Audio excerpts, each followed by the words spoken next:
My name is Ashlee Wiechkoske, and I am Director of Customer Growth at the Coca-Cola Company. I'm based in Dallas, and we are going to spend the next 45 minutes focused on the road to recovery. So what's next as we navigate from the pandemic and look forward to the balance of 2021 into 22. So what you can expect in the next 45 minutes that we'll share together, we're going to talk about the current state of the industry. So where are we now that we're about 18 months into the pandemic? We'll talk about how you can continue to innovate to meet the needs of your consumers, and then we'll look ahead to 22 and beyond. I first want to recognize how difficult the last 18 months have been for everyone across the industry. We've had to innovate, we've had to pivot, we've had to be agile, and whether it was providing hospitality to consumers in the form of food and beverage or hospitality itself, this industry has come forward and risen to the occasion time and time again. So thank you for the role that you played in that. I wanted to start and look at the COVID disruption index for the state of Texas. So this is actually an index that's put together by our partners at Technomic, and it looks at things like COVID infection rates, hospital occupancy, ICU bed availability, restaurant closures, school closures. And for the state of Texas, out of a highest possible score of 1, we were at 0.56. This is right in line with states like Florida, Alabama, slightly below a state like Michigan. And when you look at the particular markets in the state of Texas, we had some that were even more adversely affected. So looking at a market like Houston, for instance, that was well above the state average, South Texas, West Texas, we had a lot of disruption. And what that leads to, when you think about how much we as consumers were impacted by COVID, it's going to translate into consumer behavior changes. So I wanted to talk a little bit about what those look like. So first, we anticipate shifting migration. So what this means is over the last 20 plus years, more people are moving from suburban areas to urban areas. 25% growth in those suburban areas in the last 20 years. And we anticipate that trend to continue because if you think about what's happened as it relates to the home, right? We've used it as a hub. It's become where we eat, where we sleep, where we work, and people are looking for more space. And we've seen a lot of food service operators come forward and say, we are going to invest in those suburban markets, right? Take a concept like Starbucks, for instance. They're saying that they're going to build more stores in those areas, and they're even thinking about how to drive convenience for those consumers and investing in things like drive-through, for instance. Our second macro trend related to consumer behavior is hyperconnectivity. So I don't know about you, but we've sat on hundreds and thousands of Zoom calls over the last 18 months, right? We fielded how many FaceTime calls from our friends and family. We are more connected than we have ever been before. And people are saying that they want to continue this way of living. 54% of adults say that they want to work from home permanently. So that hyperconnectivity we anticipate continuing over time. But one call out here is the dichotomy here in the US. So people are more connected than ever, but we have 19 million people who don't have steady internet access. So thinking about that when you build out your strategy, ensuring that you have the right infrastructure, right, for all types of consumers. The last macro trend is market volatility. So 50% of economists actually believe that we won't recover spending until 2022 or beyond. So there will continue to be implications, right, in terms of how consumers interact with our industry.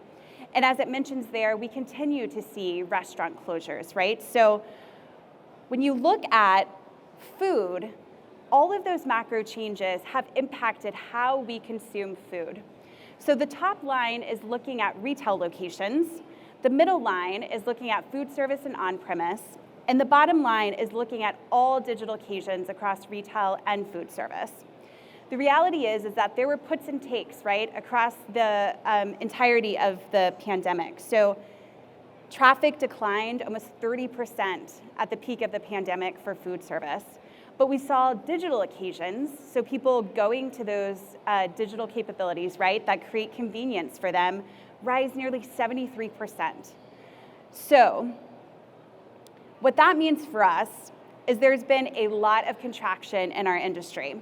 So pre-COVID, there were 763,000 restaurant locations here in the US. We've had about 90,000 closures. A lot of brave operators who've actually opened locations, so over 12,000 during the pandemic. So we'll net out at about 700,000 locations. And the reality is that some channels were more negatively impacted than others. So food trucks, 20% of locations have shuttered over the course of the pandemic. Fine dining down nearly 11%. Casual dine and mid-scale hovering right around that 9% mark. So you'll see this over the course of our conversation today. It's a tale of two cities between different segments, right? And the recovery trajectory for them over the course of the pandemic. So we've talked about closures, we've talked about how difficult this has been, right?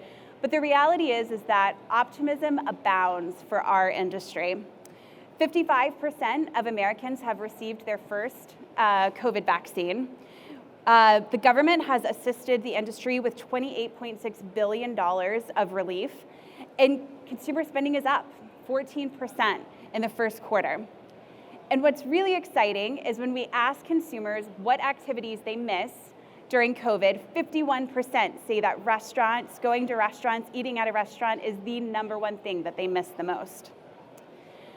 So it's not surprising when we look at the sales trajectory for the industry, we have seen tremendous growth since that trough in April of 2020, 93%. So it continues to climb. We're about a 5% gap if you use 2019 as our baseline, about a 5% gap in where we were prior to COVID. But I'm not naive. I know that trajectory, with it comes a lot of headaches. A lot of headaches, right, for you as operators, as suppliers. The one that I think is top of mind for everyone at this point is labor.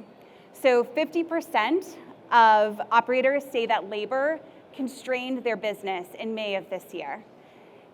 And it's created a wage situation that's unprecedented. So if you look at the increase in wages year over year, 12% growth in April of this year. So we are paying more for labor than we ever have before, and we don't anticipate this letting up. And I know a lot of people are wondering, do consumers see this, right, when they're out in the marketplace? And the reality is that they do. 54% of people say that they've actually noticed, right, that labor is an issue out in our restaurants. But the good news, that bottom stack gives me some hope. 30% of consumers say that they're willing to make adjustments to how they enjoy your restaurant, right, because they recognize that labor is an issue. So maybe instead of coming in and dining in, maybe they're doing takeout, or maybe they're doing delivery or running through the drive-thru. So they're willing to make some concessions to enjoy the restaurant experience that they really miss. So we talked about labor. The other challenge that I think everyone in this building has probably faced is around the supply chain. So whether it's chicken, fish, oil, ketchup, olives, packaging, we all feel it every single day. And the reality is that if you're feeling that and it's translating into you having to pass costs down to your consumer, you're not alone. So quick serve, we've seen a 4 cent increase in entree prices. And as you sort of move through the full service concepts, you see more and more increases year over year. So casual dine up 90 cents, 2020 versus 2019. So if you're feeling those supply chain constraints, it's leading to increased costs, know that you're not alone, and that most of your fellow operators are having to pass that along, at least to some degree, onto the consumer. So where are we? We are seeing unprecedented growth, right, in the industry, but it's coming at a cost, right, between labor and the supply chain issues. We see what we call 4S process to recovery. So we've gone through the survival phase, we've started back up the industry, and we are in this surge phase. So what can you anticipate, and how can you continue to innovate to meet the needs of consumers where they are? So at Coke, we've commissioned some research that looks at what consumers are anticipating as they come back to the restaurant industry. This is specific to full serve. So price, craveability and quality, and food and beverage variety are the top 3 drivers for a full service experience. And when we look at QSR, very similar, right? Price is the driver, not surprising considering the economic constraints on consumers. They're still looking for craveability and quality, and ease and convenience comes to the top. So we're gonna focus on these 3 topics, what you can do in these areas to drive your business. So first, with value, you saw price was number 1 for consumers, whether it's a full service experience or a quick serve experience. 81% of consumers consider value somewhat to extremely important. So the reality is that this is definitely going to drive their decision making, right? And what's really interesting when you look at value is it's almost a tale of 2 cities. So for consumers that have a higher household income, they're really looking for quality food and a great experience. While consumers that may be more adversely impacted from what's happening from an economic perspective, they're looking for a great price. 20% of people say that they're more willing to, or they're looking for a value menu option when they dine out at your restaurant. So how do you actually play to that consumer that's looking for increased value, right? It might be 2 entrees for a reduced price. It might be, and I'm struggling to see the screen. Let me move forward on my side. Thank you guys for bearing with me. So it might be a 2 adult entree for a reduced price. It might be a dollar menu item, coupons, family meal deals, and we've seen all of these come through, right, from national providers that you're very familiar with. So Fridays, their feast, 2 for $20.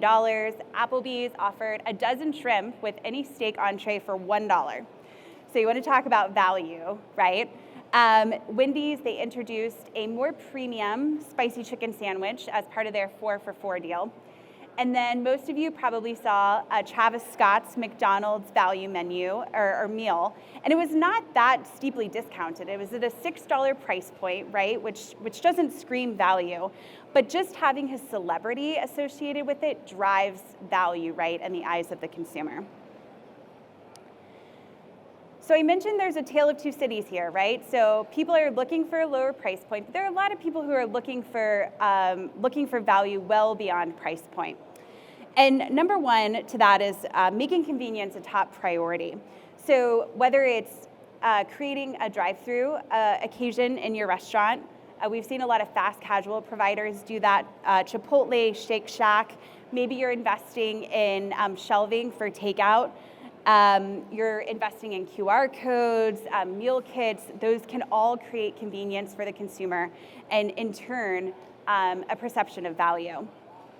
Second are flexible formats that satisfy different day parts that maybe didn't exist for the consumer before. If you think about your life prior to COVID, you probably left the house to go to work, right? Maybe you stopped for a coffee, a breakfast sandwich, you went to work, you had lunch, you came home, you provided dinner for your family, right? Now we have all of these different occasions in between, right? Because a lot of us are still working from home. So maybe I'm not going out to grab a coffee, but maybe I'm going out to grab an afternoon snack, right? Something to mix up my day. So we see a lot of operators playing into this. One of my favorite examples is Dish Society, which is a Houston-based concept. They do counter serve for breakfast, lunch, brunch, but then they do full serve for social hour and dinner. So they convert their restaurant, right, based on the day part and what consumers are looking for. And lastly, you can drive demand with LTOs. This is not a new concept, right? I included Popeye's chicken sandwich here, which is probably the most famous LTO of all LTOs. But people are looking at it in different ways. So the second example, Millie's Pizza, it is a Chicago ghost kitchen, and they do sort of on-demand with limited quantities pizza. So they'll go on social and say, hey, we're going to serve pizzas today. They don't serve pizza every day. You can pre-order and opt into a pizza. So they create this sort of like exclusivity, right, around being able to capture one of these pizzas. So just a unique way to think about how you can position LTOs. So that's all about value, right? So let's transition to the second thing that consumers told us they were looking for, which is creating craveability and quality on your menus. And let's talk about comfort. So comfort really came through, right, during COVID. People were looking for things that felt familiar to them, right? In a world that was serving us everything that we weren't familiar with, they were looking to food to sort of comfort them. But as we look towards the life after COVID, I want to talk about modern comfort.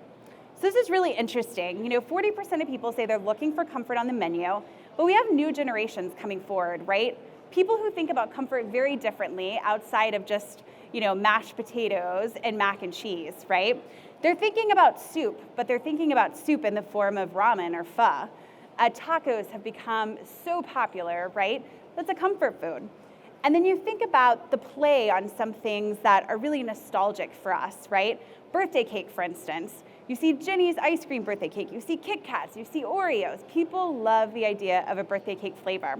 And then toaster pastries. This is not your Pop-Tart, right? If anyone in the audience represents Pop-Tarts, I apologize, but this is an elevated pastry, right? So whimsical flavors and icings to create a modern, nostalgic feel around comfort. The second is immune boosters. So we've literally gone through, right, one of the most difficult health situations that we as a culture have ever experienced. So it's not surprising to know that half of people are looking for immune boosting qualities in their food and beverage. One of my favorites is the spiked green juices. So think about like a celery juice, but integrating that into a cocktail, right? So you're providing people an immunity booster as part of their cocktail experience. And last is cleansing the environment.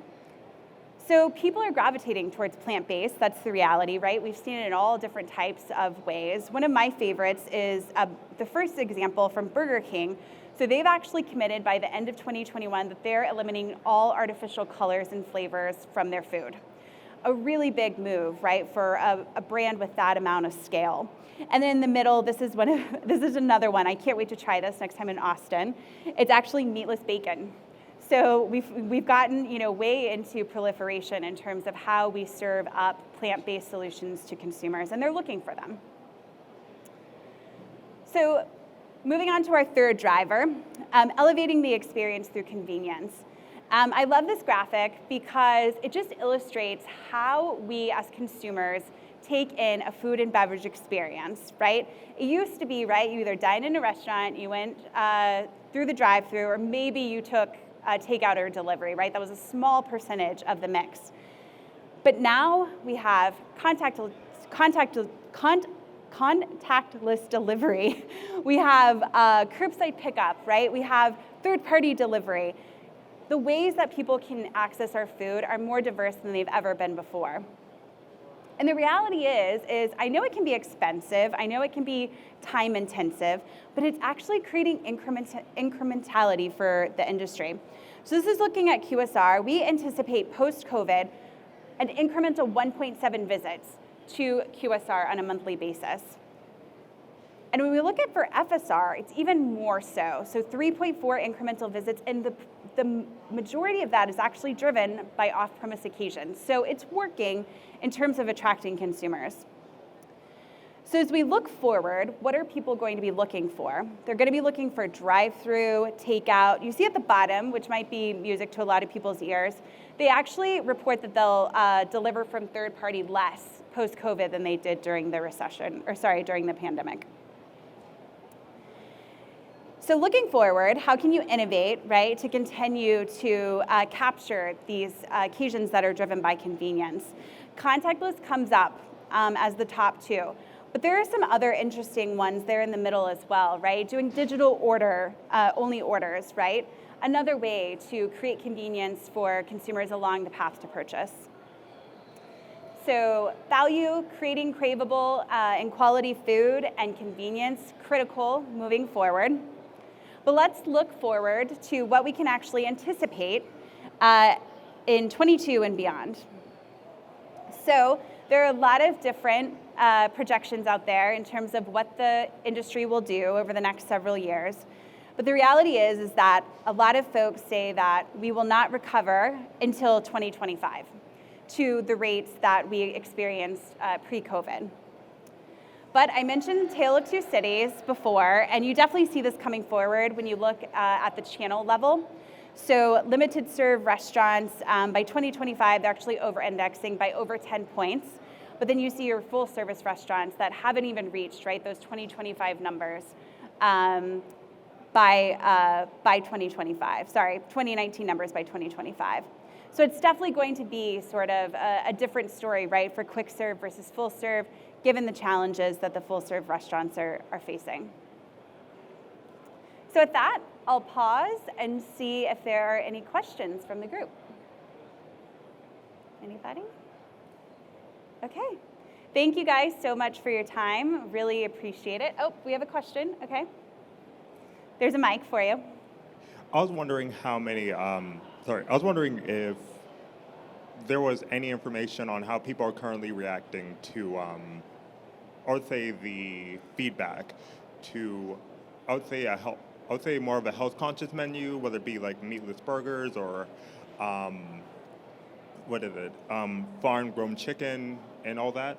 Mm-hmm. Do you have like any information on that, on how people are, do people like it? Do people not like it? Or if that could be more accessible by 2025? And I definitely think so. I mean, those things are all growing on menus. And when you look at those few key drivers that we talked about, right, in terms of menus, the immunity boosters, and then, being more conscious about the environment, I think all of those things that you mentioned play to that, right? People are going to be more conscious about what they're eating now more than ever, right? Because there is a perception, right, that we don't know what's sort of looming ahead of us from a health and wellness perspective, right? So people are going to be more invested than ever. So I think to your point, as you're thinking about crafting your menu, playing to that, right, depending on what your concept looks like, you may be able to go further and lean further into it depending on how your menu is structured. But even small things, to your point, like, antibiotic chicken, for instance, might be something that you want to call out to consumers as a way that you're leaning into the health and wellness trends. Any other questions? Yes. One of the last slides you showed that showed the different, this one. Any thoughts on large chains versus independents and the impact there? Yeah, it's really interesting. When I was pulling this together, I was looking at some data that showed there's a significant gap in chain performance in relation to independent performance. Part of that is resources, right? You don't have the same if you're an independent operator. Thankfully, from a government investment perspective, that wasn't necessarily the case. But even thinking about infrastructure, right, and bringing people back into the workforce, easier to do if you have, a business that you're running on a large scale. So we're definitely seeing double-digit gaps between chain restaurants and independent restaurants. Any other questions? Great. Thank you guys so much. Really appreciated spending time with you, and I hope you enjoy the rest of the show.